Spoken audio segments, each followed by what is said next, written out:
God doesn't chase, he invites us. I've been thinking about this and I've been wrestling with it. And I think it just comes down to our path versus God's path, right? Where our path, we have comfortability, we have control over it. We can do what we want. And then we have God's path where God's just asking us to put our trust in him. He's asking us to put our faith in him, which that can be uncomfortable. But uncomfortable is a good thing also.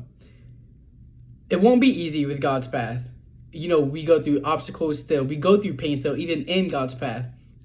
And what I related this to is with our parents whenever we were children, right?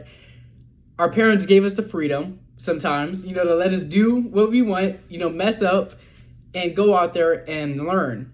But they were still always going to be right there for us. Kind of like God. God never abandons us. He's always going to be there, which is why we go through pain. People wonder why we go through pain with God. It's because we have freedom. Imagine if we took that freedom away. We wouldn't want that. So that's why we go through pain. And I found some verses in the Bible that, talk about this. And right here in Proverbs chapter 16, verse 1, it says, we can make our own plans, but the Lord gives the right answer. And then line number 9, we can make our plans, but the Lord determines our steps. So right here, we know the Lord is always with us. He will give us the right answer. Not the answer we want, but he'll give us the answer that's right for our path. And sometimes we struggle with that because we wonder why our path isn't going this way, why we're not having this or doing that.